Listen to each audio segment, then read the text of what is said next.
నాగర్ కర్నూలు జిల్లాలో ప్రస్తుతం విద్యార్థులను చితకబాదే ఉపాధ్యాయులు మొదలయ్యారు. గత కొద్ది రోజుల క్రితం మిజనాపల్లి మండలంలో జరిగిన సంఘటన మరొక ముందే మళ్లీ నాగర్ కర్నూలు జిల్లా కేంద్రంలో ప్రిజం హైస్కూల్లో మరో సంఘటన జరిగింది. 10వ తరగతి చదువుతున్న విద్యార్థిపై తరగతి ఉపాధ్యాయుడు వాతలు వచ్చేలా ఒళ్లంతా కర్రతో కొట్టాడు. ఈ విషయంపై స్కూల్ యాజమాన్యంపై చర్యలు తీసుకోవాలని తల్లిదండ్రులు, ప్రజా సంఘాల నాయకులు డిమాండ్ చేస్తున్నారు.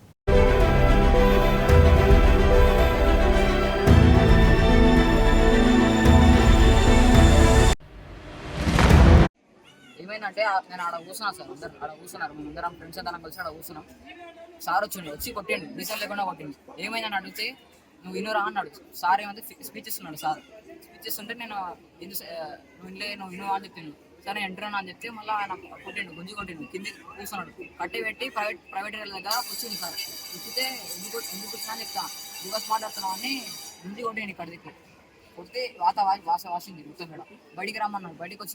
బయటికి వస్తే కట్టేసుకొని మస్తు కొట్టిండు, కట్టిరా కొట్టిండు. మొత్తం నాతో ఆర్గ్యుమెంట్ చేస్తున్నావు, నాకు సెన్స్ లేదా, ఏడబెట్టాలో నాకు తెలియదా అని చెప్పిండు. సార్ మొత్తం కొట్టిండు, చాలా కొట్టిండు, ఘోరంగా కొట్టిండు. దెబ్బలు గిట్ల గట్టి తాకినాయి, కట్టిరా కొట్టిండు. Pavan, maths sir Pavan. ఏ స్కూల్? Prism school. ఏ క్లాస్ నువ్వు? 10th class B section. My name is P. Niranjan. I am the principal of the Prism School. అయితే నిన్న ఈవినింగ్ అవర్స్లో ఒక ప్రోగ్రామ్ పెట్టాను సార్. ఇంగ్లీష్ క్లబ్ అనేటువంటిది ఒకటి ఉన్నది. అందరు కూడా పిల్లలు ఇంగ్లీష్లో స్పీక్ చేయాలనేటువంటిది.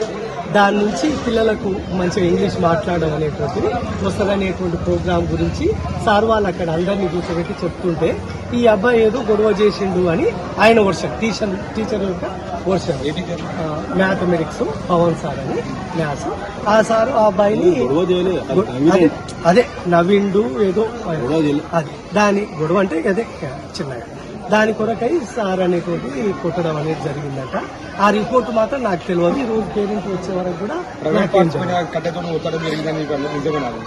అది అట్లా కాకుండా ఉంటుంది. దాంతో ఇట్లా కట్టే ఇరిగింది. ఓకే, కట్టే అయితే ఇరిగిందంట చెప్పిండ్రు. ప్రైవేట్ పార్ట్స్ అనేటువంటి విషయం తెలియదు సార్. అది పొరపాటు. సీసీ కెమెరాలు ఉన్నాయి, దాని గురించే ఈ రోజు పేరెంట్స్ వచ్చిన తర్వాతనే తెలిసింది. ఒకవేళ నిన్న ఈవినింగే మాకు తెలిసిందంటే వెంటనే దానికి పరిష్కారం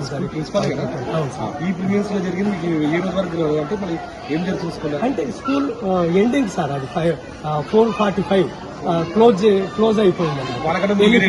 నేను వెళ్ళిపోయలే, నేను ఆఫీసులోనే ఉన్నా. అది నాకెవరు కూడా చెప్పలేదు. అబ్బాయి ఒక సేరా వచ్చి నాకు చెప్పినంటే మనకు క్లియర్ అయిపోతుండే. అదేందో వెంటనే నేను పేరెంట్స్ రీచ్ చేసుకుంటుంది. దీని మీద కంపల్సరీ ఇది అయితే పొరపాటు దెబ్బ అయితే తాకినది కనిపిస్తున్నది మనకు. ఇట్లా టీచర్ కూడా కొట్టడం అనేటువంటి చాలా పొరపాటు. ఏదో మాటలతోనే ఏదన్నా దండించడం అనేటువంటి ఉండాలి. అంటే